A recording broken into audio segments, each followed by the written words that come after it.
everybody. We're on chapter 5.2 now. Angles in standard position, but when the terminal arm is any of the quadrants. Up to this point, we've looked at angles in standard position when the terminal arm is in quadrant 1. Like we have here. When I drop a line from point P to the x-axis, I create something called a reference triangle. This angle in the reference triangle is 35 degrees. That's the angle in standard position for this particular diagram. But how about this one? Well, I created this diagram by reflecting the terminal arm from quadrant 1 here, reflecting it through the y-axis. And now the terminal is over here. When I drop a line from point P to the x-axis, I create another reference triangle. This triangle right here is the same as this triangle. So this angle right here has to be the same as this angle. It's 35 degrees as well. So how do I get this angle in standard position? Well, theta 1, the angle in standard position here, is 180 minus 35, which works out to 145 degrees. Nice. Well, how about down here when the terminal arm is in quadrant 3? I created this terminal arm by reflecting the terminal arm from this diagram through the x-axis. So when I drop a line from point P to the x-axis here, I create another reference triangle. That angle is the same as that angle. It's 35 degrees. So the angle in standard position from here all the way to the terminal arm is 180 plus 35 degrees, which is 215 degrees. And then the last one. How did I get this angle in standard position? Well, it's like I took the terminal arm here and reflected it through the y-axis again to create this angle. So that means if I drop, once again, a line from point P to the x-axis, this angle is 35 degrees. Therefore, to get the angle in standard position is 360 take away 35 degrees, which works out to 325 degrees. These angles here between the x-axis and the terminal arm, they're called the reference angle.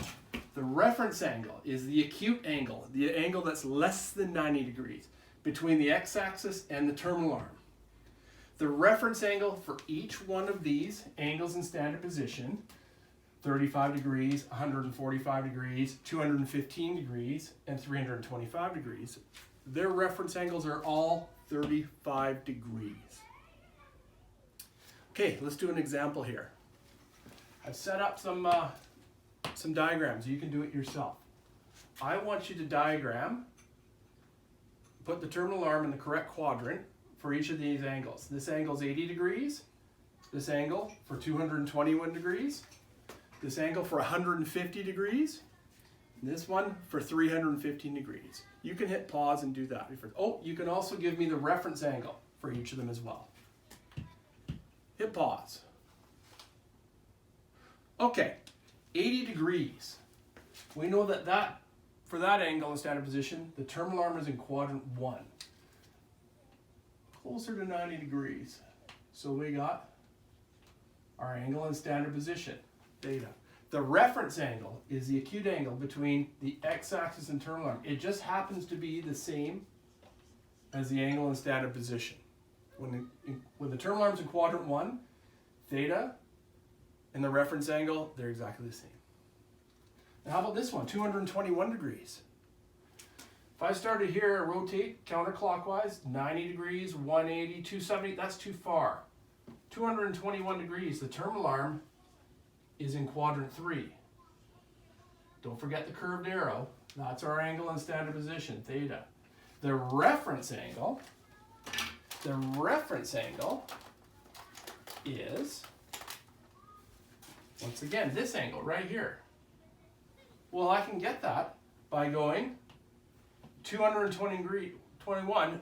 If I take away 180, my reference angle is 41 degrees. Now how about this one? When theta is 150 degrees, 0, 90, 180, that's too far. 150 is about here.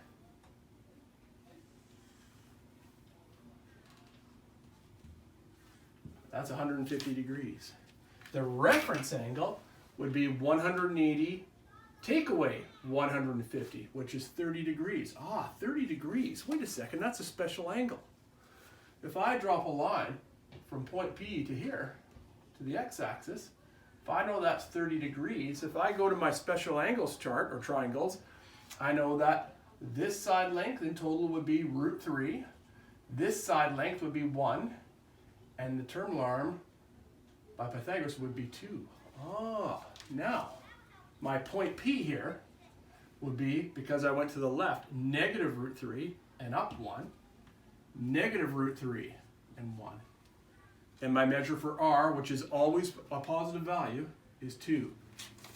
So my sine value for 150 degrees, sine, that's y over r, 1 over 2.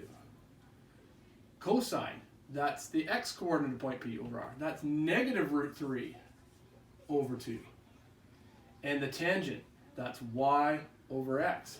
That would be 1 over negative √3, which is just negative 1 over √3. That'll come into play when we do this one. 315 degrees. The terminal arm would be located in quadrant 4. 90, 180, 270, 315, right about here. Gotta have my curved arrow.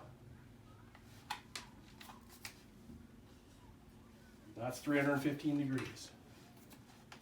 The reference angle, that would be 360, take away 315, which is 45 degrees. Another special angle. I'll let you figure the sine, cosine, and tangent values out for 315 degrees. Because our special angle chart says that this side length is a total of 1 unit long, this side length is a total of 1 unit long, therefore the hypotenuse, or the value of r, is √2 units long. Good.